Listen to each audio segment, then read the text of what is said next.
అనగనగా ఒక చిత్రాంగపట్నం అనే రాజ్యం ఉండేది. ఆ రాజ్యంని చంద్రశేఖర మహారాజు పరిపాలించేవారు. ఈ చిత్రాంగపట్నం రాజ్యంలో రాజ్యం పేరుకు తగ్గట్టుగానే రాజు పరిపాలన కూడా చిత్ర విచిత్రంగా ఉండేది.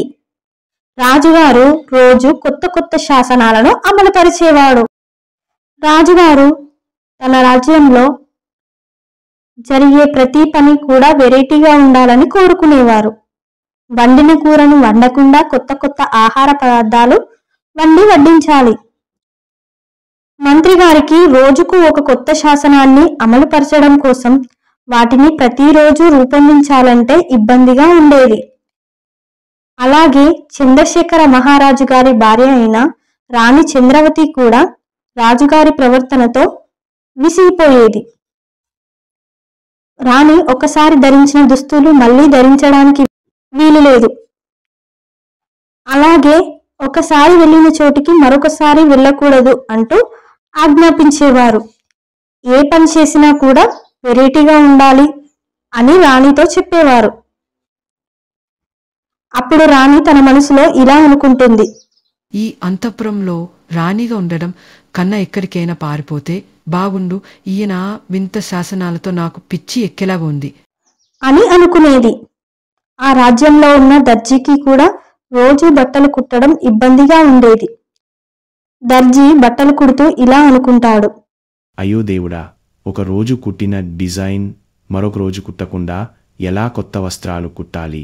రాజుగారు ఇలా ఎన్ని రోజులు వింతగా ఆదేశాలు జారీ చేస్తారో ఏమిటో, ఎప్పుడు నా బాధ తీరుతుందో ఏమో అనుకుంటూ బాధపడేవాడు.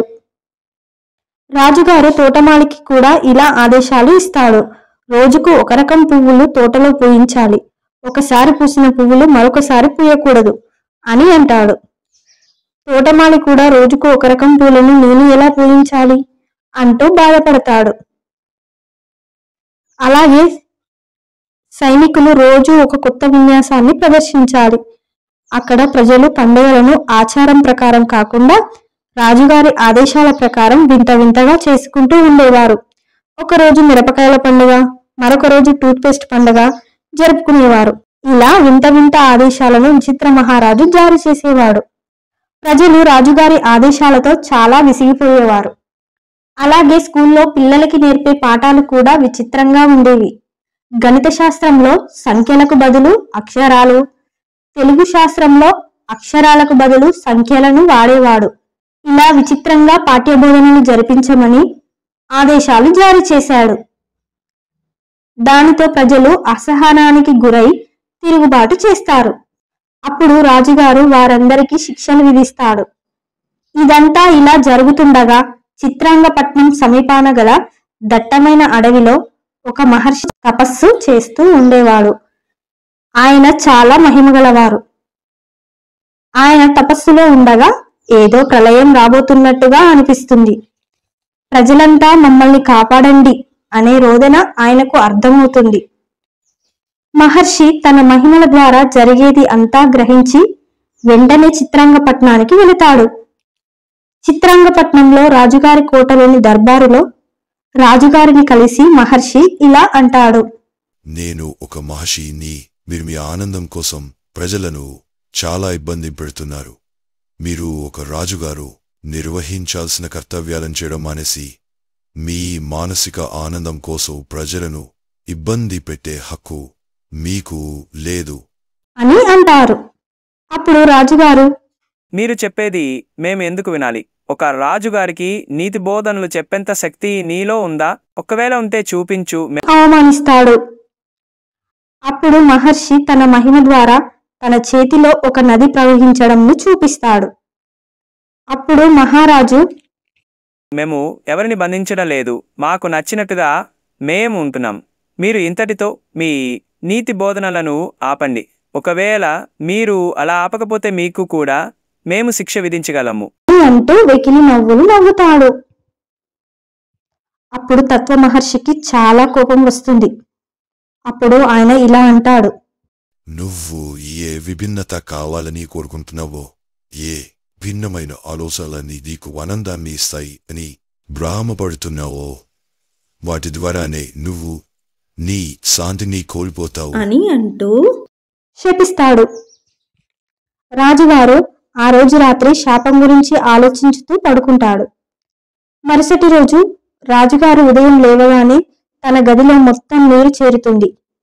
రాజుగారు కంగారుతో చూడగా తనకు శాపం గుర్తుకు వస్తుంది. ఆ రోజు నుండి శాపం ప్రారంభమైందని రాజుకి అర్థమవుతుంది. ప్రతిరోజు ఆయన తినే ఆహార పదార్థాలు గాలిలో తేలేవి. దానితో రాజుగారికి తినడం కష్టంగా ఉండేది. కోటలోని వంటగదిలో చెట్లు మొలిచాయి. రాజుగారి కోట మొత్తం దయ్యాల కోటలుగా మారిపోయింది. దానితో కోటలోని ప్రజలు భయభ్రాంతులతో బతికేవారు. చంద్రశేఖర మహారాజు గారు బాధతో చాలా కుంగిపోయారు. ఆయన గుడికి వెళ్లి దేవుడి ముందు వెక్కి వెక్కి ఏడుస్తుంటాడు. ఇదంతా గమనిస్తున్న మంత్రి గారు రాజుగారి వద్దకు వెళ్లి ఇలా అంటాడు. మహారాజా, బాధపడకండి. ఇప్పటికైనా మించిపోయింది ఏమి లేదు. మీరు వెళ్ళి మహర్షి గారిని కలవండి. ఆయన ఈ సమస్యకు పరిష్కారం చూపగలరు అని అంటాడు. అప్పుడు రాజుగారు కూడా ఆలోచించి మహర్షిని కలవాలని నిర్ణయం తీసుకుంటాడు. అప్పటికప్పుడే తన సైన్యంతో మహర్షిని కలవడం కోసం రాజుగారు గుర్రాలపైన వెళతాడు. అలా మహర్షి కోసం అడవి అంతా వెతుకుతుండగా దారిలో ఎన్నో వింతలు విశేషాలు కనబడేవి. చివరికి మహర్షి గారి ఆశ్రమం దగ్గరికి వెళతారు. చంద్రశేఖర మహారాజు గారు మహర్షి ముందు మోకాళ్లపై కూర్చుని ఇలా అంటాడు. మహర్షి గారు, నన్ను క్షమించండి. నేను రాజును, నాకు ఎవరు ఎదురులేరు అనే పొగరుతో ఇన్ని రోజులు వింతగా ప్రవర్తించాను. కాని నేను చేసిన తప్పులన్నీ నాకు ఇప్పుడు అర్థమవుతున్నాయి. దయచేసి నన్ను క్షమించండి. నాకు శాప విముక్తిని ప్రసాదించండి. ఇక నుండి నేను ఎవరిని ఇబ్బంది పెట్టను అని అంటాడు. అప్పుడు మహర్షి రాజుగారి బాధను గమనించి ఇలా అంటాడు. మన జీవితంలో ఆనందాన్ని ఆస్వాదించడానికి ఇతరులను ఎప్పుడూ కష్టపెట్టకూడదు. మనం ఆలోచించిన విధానం మరియు మన ప్రవర్తన పరులను బాధించేలా ఉండకూడదు అని అంటూ తన చేతితో జలాన్ని ఇచ్చి రాజుగారిని ఆశీర్వదిస్తాడు. ఆ నీటిని సేవించడం ద్వారా రాజుగారు శాపం నుండి విముక్తుడు అవుతాడు. అప్పటి నుండి రాజ్యంలోని ప్రజలు ఆనందంగా జీవిస్తారు. రాజుగారు తన ప్రజల ఆనందంలోనే తన ఆనందం ఉందని తెలుసుకుని సంతోషంగా ఉంటాడు. ఫ్రెండ్స్, ఈ కథలో మహర్షి గారి పేరును ఒక్కసారి మాత్రమే ప్రస్తావించడం జరిగింది. మీకు గనక మహర్షి గారి పేరు తెలిసి ఉంటే కామెంట్ సెక్షన్ లో కామెంట్ చేయండి. Subscribe for more stories. Please like and share. Friends, మీకు మరిన్ని కథలు కావాలంటే చిన్నారి కథలు ఛానల్ ని లైక్ చేసి సబ్స్క్రైబ్ చేయండి.